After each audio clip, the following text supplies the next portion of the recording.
Good morning, Mr. Campbell. Good morning, Your Honors. May it please the Court. I represent the appellant, Mr. Van Bell. The Commonwealth doesn't come right out and say it in their briefs, but what they're really arguing is that this Court should sweep away over 100 years of law that dates back to when Justice Oliver Wendell Holmes presided over this Court. And they want this Court to adopt a more subjectivist approach to the definition of attempt, more in line with the model penal code. Well, that has never been the law in Massachusetts. And as recently as 1972, the legislature considered amending the law of attempt to make it, to take a more subjectivist bend on it, and failed to enact it. So where's the line in this case? If they had actually traveled together to the location where the child was supposed to be, would that have been enough? Or would he have to have gone into the apartment? Is that enough? Where is the line here? Under Justice Holmes' dangerous proximity test, what the Commonwealth needed to present evidence of was that the defendant was dangerously close to committing the crime. Now, what that would entail in a scenario like this, to answer your question fully, is he would have to be in a place with the intent to commit the crime then and there. So it wouldn't matter that their child didn't materialize at the park, right? No. It's just that because he was physically separated from Elm Park or Elm Street, that is it a physical distance issue? Physical distance is very much a part of the dangerous proximity test.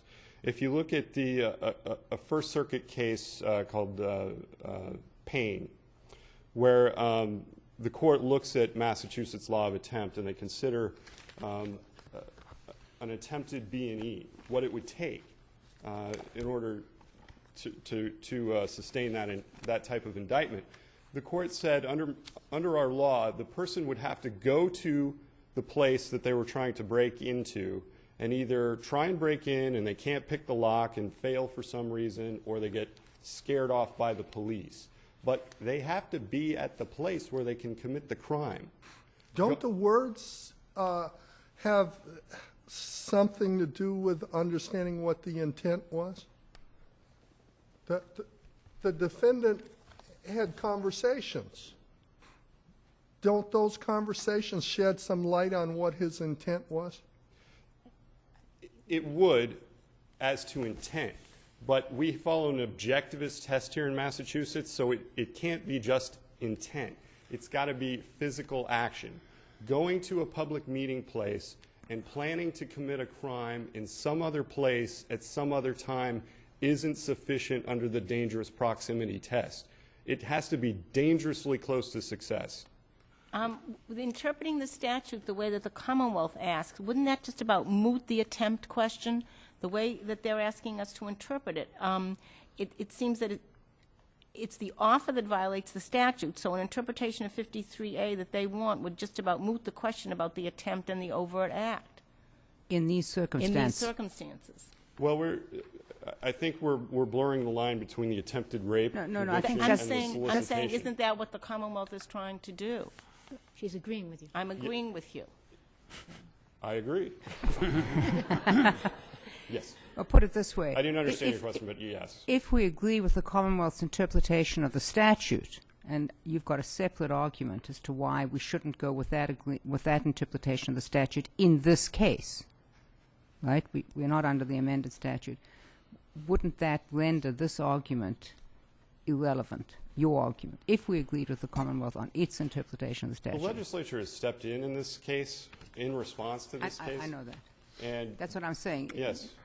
But if we were to agree with the Commonwealth that the legislature's response is a clarification of the existing law, not an amendment of the law, okay, then wouldn't the argument with respect to attempt essentially fall away? Attempt fall away? Yes, they've amended the solicitation statute, but they've left the attempt statute alone. See, I see this case as really making a difference, not in cases where the government is trying to set up stings for to catch child sex predators. This is going to affect every other kind of attempt case, because with the amendment of 53A, which it now carries a 10-year term of incarceration, it's easier to prove than attempt. Well, because it's solicitation. It's not the attempted commission of a crime. It's a pure solicitation statute. It is.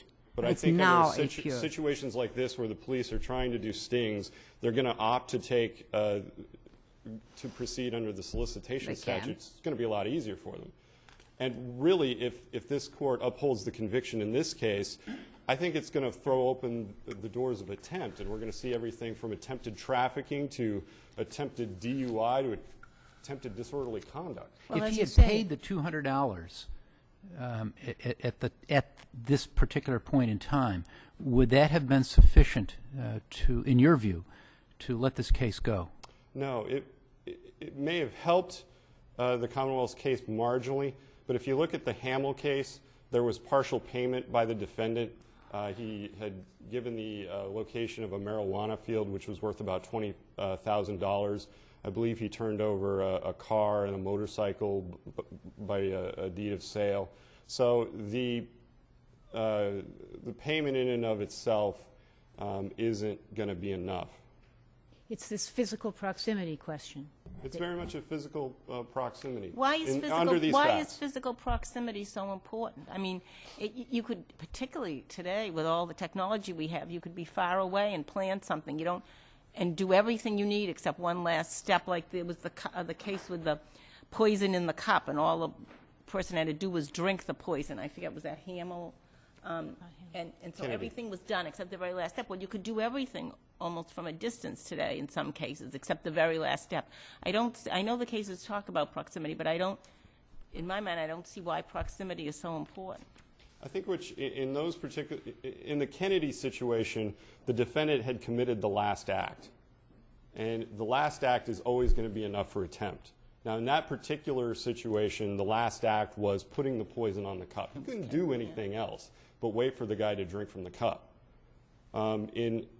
In other cases, like... But you could plant a bomb somewhere and just wait for it to explode, and you could do it conceivably by long distance. That could be a last act, but it is going to depend somewhat on the circumstances of the case. But that's why I'm saying, I don't see why proximity is so important. He may be, are you saying that because this is driving from where they were to the park, he could have decided not to go, he could have turned around, I mean, he could have done a lot of things between that place and the park. Is that what you're saying? Yes, and that's the difference, because in certain cases, there's going to be, it all has to do with the time, the locus penitentiae, they say in the cases of the Latin. It's the opportunity to withdraw.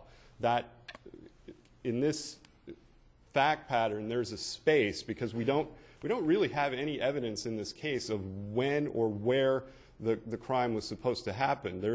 The only thing in the transcript is that there was supposedly a child by Elm Street by Elm Park. Well, we don't even know what that is. Is there a child out on the sidewalk? Is the child at the park? Is it a private residence? But if that's true, then in the poisoning case, the person who put the poison in the drink would have up until the glass were put to the person's lips to take the glass away.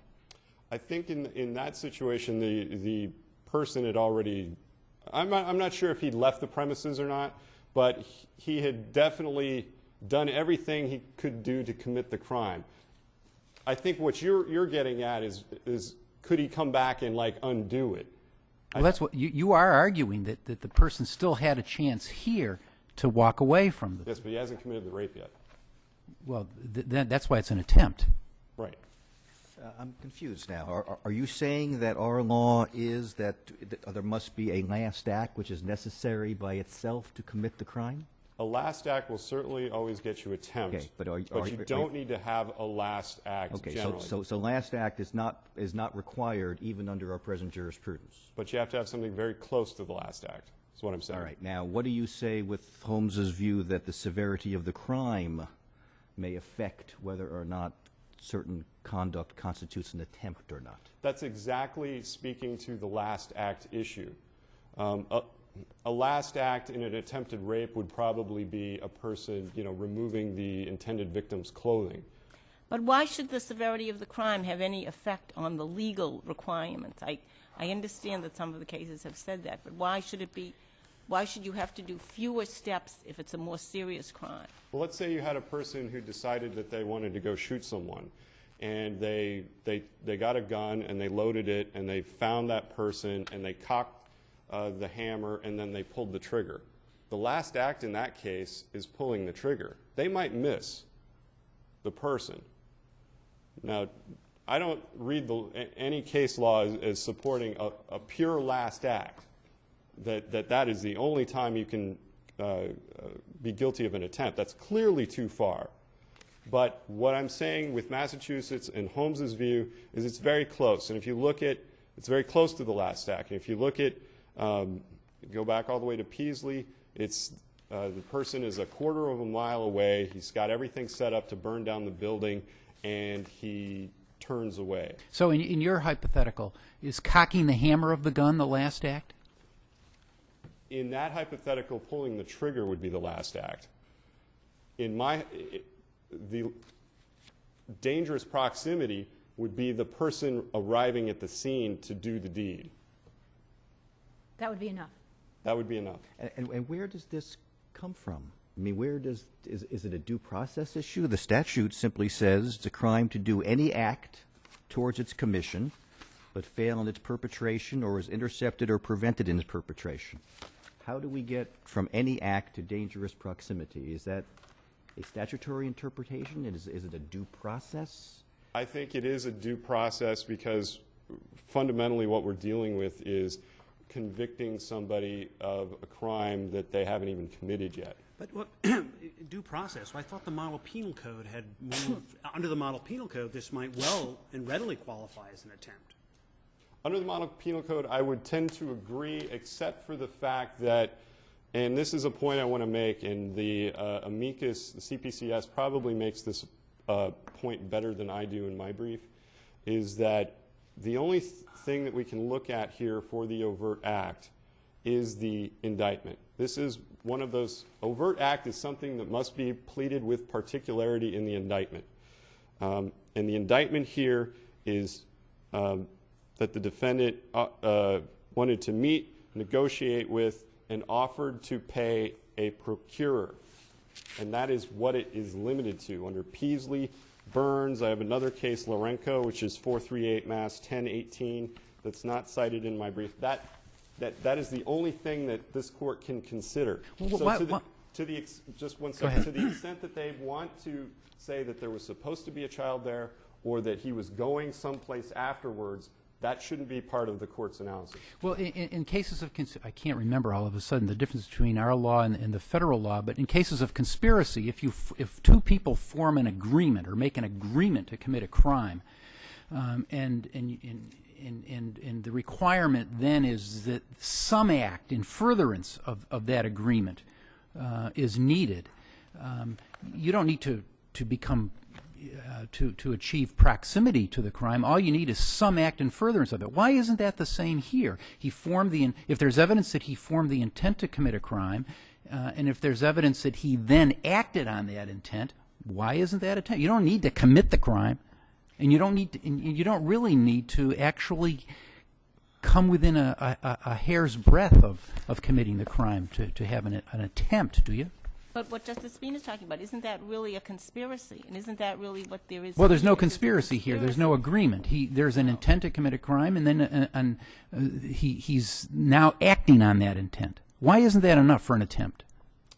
Your Honor, that's a great question, and I don't think that I can really answer that. I mean, the interplay of attempt and conspiracy in co-ed crimes is very complicated, and what I would But if a simple act in furtherance of of an agreement is enough to convict somebody of conspiracy, why isn't that same act on the intent of one person enough to convict him of attempt? It's a much more serious crime. Well, not necessarily.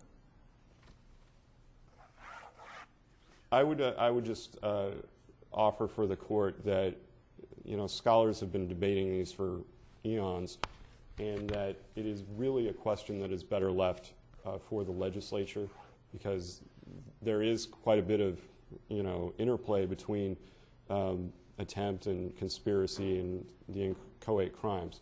That is a more subjectivist, I would offer, but the only thing I'd say with respect to attempt here in Massachusetts, that we follow an objectivist theory, and it's never been changed, and it's, with all due respect to this court, it's not for this court to change it. Okay, Just one question. I can't remember. Was Peasley a common law case, or was it a statutory interpretation? I believe it. Statute. Yes. At least as I'm reading from Chief Justice Holmes's opinion. Yes, I believe the pleadings. When he says the statute does not punish, and then, so I assume. Okay, Does it? thank you. and the statute read then the same way it reads today. It does. So Holmes wasn't applying analysis based on the statute. Holmes was putting his overlay on it. I don't understand why this is a legislative theme when Holmes didn't make it a legislative theme. Holmes placed this overlay on the statute. Be that as it may, this court has agreed with that overlay in Ortiz as not that long ago. So, and also the appeals court in Hamel. So these aren't just old moldy cases we're dealing with. This has been the modern interpretation as well. Thank you, Mr. Campbell. Thank you, Your Honor. Ms. Lazar-Moore?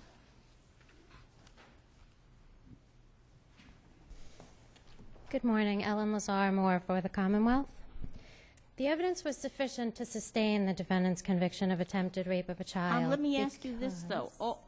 Wouldn't the logical extension of your position be that that just thinking about the crime would be an attempt? Or just because here all we had was talking about it with a second person? I disagree, Your Honor. I Well, think the evidence here showed much more than just thinking about the crime or No, even just talking but I'm saying the about it. extension of your position, because in this case it was just talking about it with the other person. So that if you accept this as an attempt, then wouldn't the next step be just thinking about it would be an attempt? No, Your Honor, because there was more than talking about it, although there was certainly speech and What negotiation more was there than involved. talking about it? The evidence showed that the defendant agreed to meet with the officer, asking her to bring the child with her. He went to the meeting expecting the child to be there and expressed his disappointment when the child was not there. So you would say that going to that meeting is the overt act? That's one of them, and certainly it all has to be considered. All No. of the facts I'm just have trying to be- figure out what the acts are. So up until this point, you've given me talk, and then he went to a meeting. That's an act. Yes. Then keep going. But I would say that some of the talk is also overt acts. There's nothing saying that overt acts must all be something physical, that the talking, the planning the meeting, asking for the child, all are part of the overt acts. And then, yes, there's the physical act of going to the meeting. He then, Think he could have been arrested right then and there when he said to her, when he expressed his disappointment that she hadn't brought the child? After that somewhat brief conversation on the phone? no, I don't think that that's enough. But he did more. He then negotiated Why is that not for enough? sex with the child. Excuse me, why is that not enough? If you interpret the statute in a way that is different from the way Holmes interpreted, which is any act. Well, the Commonwealth is not saying any act. The Commonwealth is saying that enough overt acts in furtherance of the crime were But so committed that- here, that it came close enough. So then you accept Holmes's interpretation, which is that there's a gloss on the statute. Which is the interpretation that this court has gone along with for more than 100 years. And Yeah. so, no, I don't argue that that interpretation is incorrect. I argue that here the evidence was sufficient to show I that understand. both the defendant's put intent... it this way. There's no question that going to the place where he thought the child would be before he expressed the disappointment, Yes. could be viewed as an act towards its commission. Yes, absolutely. And in the Commonwealth's view, it was. He then negotiated for sex with the child. He asked about her gender, her age, her demeanor, whether she had been stretched. He explicitly asked for intercourse. He agreed to pay $200 for it. He refused to pay until he got the child, but he did have $211 on him when he was arrested. After agreeing to follow the officer, he began to drive his car out of its parking space facing in the direction of the Wasn't there park. some question about how the car was faced and where he was driving? Wasn't that a question? There was testimony that he had backed out of the space, one officer said, and another officer said that he was facing in the direction of Elm Park, but was still within the parking lot, had not yet pulled out onto the street. And of course, with sufficiency, the evidence has to be viewed in the light most favorable to the Commonwealth. I would also say there was no contrary evidence that he had not backed the car out or had not started to move the car. The officers all agreed that they converged on the car as it was moving and made the defendant stop the car. And there was testimony that he agreed to the price of $200 Yes, there was. by nodding his head. Yes. And this is not just thinking about committing a crime. This is committing acts in furtherance of that crime, in an attempt to commit that crime. The law has never required that for someone to be liable for attempt, they have to commit every possible act just short of commission of the substantive offense. But the law has repeatedly recognized that the seriousness of the crime would warrant holding someone liable at a point further away Well, from maybe I accomplishment misread the of cases, crime. but don't the old cases suggest that just about the opposite of what you just said, that you got to do everything but the very last act? For instance, No. Peasley, the man was driving, the defendant offered to pay someone to go to the building and carry out a plan to burn the building, and they were driving toward the building, but a quarter of a mile away, the defendant said he had changed his mind and drove away, and that wasn't enough. Because the defendant changed his mind and drove away. I mean, But the so in acts this case, can't that would be mean that looked even at- if analogizing it to this case, even if the defendant had drove to a couple of blocks of Elm Street and changed his mind, it still wouldn't be enough under Peasley. Then I think that the case would be different. If there was evidence that the defendant had driven there and then turned and driven away, then it would be a different case. But the what I'm saying evidence- is it Peasley and the cases following would seem to require everything except the very, very last act. No, Your Honor, I would disagree. If you read the Kennedy case, which is from 1897, it explicitly says the law does not require that every act have been committed so that the underlying crime would naturally occur but for the occurrence of some unexpected act. And that's 1897. The law has never required that and has repeatedly recognized for more than 100 years that the seriousness of the crime would warrant holding someone liable at a point further from the accomplishment of the crime, and also that when someone's intent to commit the crime is very clear, that What about makes it... Ortiz? What about Ortiz? Somebody wants to kill someone. They go out and buy a gun, load it, put it on the front seat, and go looking for them. Not enough. Right, because they were only driving around looking for the person. There was no evidence that they knew where to find the person or had found the person. And every case Wouldn't is going that to make be... out an attempt? I mean, doesn't that come a lot closer than this case does? I don't believe it does, Your Honor. There was evidence that the park was less than a mile away, that the defendant had made an agreement, had asked for intercourse with the child, had agreed to pay $200, had $200, and had begun to move his car after agreeing to follow the officer to this park, had begun to move his car in the direction of the park. Again, as I was saying, cases have repeatedly How can recognized you say that he when... had begun to move his car in the direction of the park when you just said a few minutes ago that he hadn't come out of the parking lot yet? The evidence was that he had backed out of the space and had just pulled his car facing towards the exit that he would have had to exit in order to go to the But he park. hadn't There turned was right or more than left. one exit. But he hadn't There's only one exit, right? No, there was more than one exit, and there was evidence of that there was more than one entrance and exit to the parking lot where they had met, and that he had faced his car in the direction of the exit that faced towards the park. He didn't know where the park was, did he? So he said. But there was contrary evidence that he was familiar with Worcester. With where that park was? There was evidence that he was familiar where the park was? Well, the jury, first of all, could have inferred from the direction that he faced his car that he was familiar with it. And there was other evidence that although he denied familiarity with Worcester, that he had been to Worcester before. Wasn't there evidence in this case that the defendant declined to have intercourse with an adult woman because he didn't like her particular appearance? I mean, what if the same were true with respect to this child? I mean, here was somebody. There was evidence that appearance had something to do with his decision as to whether or not he would have intercourse. How do we? Well, Your Honor, first of all, that was the defendant's testimony that he declined that he met or picked up a prostitute, but then did not have sex with her because she was, first of all, too old, and that he was looking for someone younger. She was in her 30s. He wanted someone younger than that. And also he said he didn't like his appearance. But that testimony was also given, there was also evidence that he was approaching prostitutes, asking them if they had young daughters. And so part of his explanation of why he didn't actually have sexual intercourse with the prostitute was that.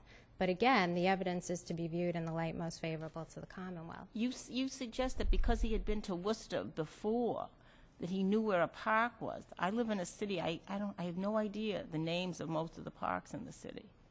Your Honor, again, the evidence because is to be... he's been there once, how can you infer There from that? doesn't need to be direct evidence that he said, I know where the park is. The evidence was that the officer said to him, she's on Elm Street at Elm Park, over there, less than a mile away. You follow me. Excuse me, was he following her at that time? At the time that she said that? No. When he moved towards the exit. Not yet. She had not yet driven her car out for him to follow her. He was preparing to follow her by pulling his car. But the point is that in theory, he was going to follow her, so it didn't really matter whether or not he knew where the car was.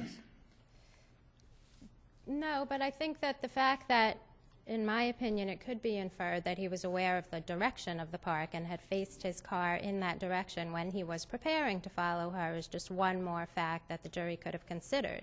And again, in the end, what this comes down to is this a question that should have gone to the jury? Could a reasonable jury have viewed the evidence of the overt, could a reasonable jury have viewed the evidence as sufficient to find that he had committed sufficient overt acts in furtherance of the crime? In the Purrier case, this court recognized that that ultimately is a question for the jury. And here enough evidence was presented when viewed in the light most favorable to the Commonwealth that the jury were properly allowed to make that determination. But help me to understand precisely when you say this case crosses the line into attempt. I mean, if there had simply been a nod of the head as to $200 and they had come in to make the arrest, would that have been enough? Yes, I believe that would have been. So if there had simply been his arrival at the apartment to discuss the matter, would that have been enough? If there had simply been an arrival in the parking lot to talk about the matter and he hadn't explicitly asked for intercourse and had not made the agreement to pay for it and had not inquired all about the child in an effort to determine whether this was a child he wanted and could do this, then probably not. Okay, so you're saying then, am I correct, that it's the agreement which you say is the overt act? Not the only one, but it's one. And I don't think that it can be parsed like that. I'm trying to understand when you say across the line. I mean, this whole discussion is to determine when something crosses the line into attempt, and I'm trying to understand from you when you say it crossed the line. Well, I don't believe it's necessary to say exactly when it crossed the line. It's only necessary to say that the evidence that there was sufficient. I don't think it's necessary for the court to parse out each piece of evidence and say, at this point it wasn't enough, at this point it wasn't enough, right there it was enough. I think the court is only to look at all of the evidence as a whole and the reasonable inferences that the jury could have drawn from it and determine whether that was sufficient. And in the Commonwealth's view, it was. And you're saying that in this case, the evidence was even sufficient under Holmes's approach? Yes. And I think that Holmes's approach is only to say, and has been repeated in all of the cases over all these years, that we don't only punish someone for having criminal thoughts. We don't only punish someone for having a criminal intent. They Well, need to commit Holmes is overt actu- acts in furtherance of the crime as well. At least as I read Holmes, it strikes me it's not just, I mean, he's distinguishing between acts, not thoughts. So he's not saying, I'm only thoughts. He's distinguishing between, or among, probably between, acts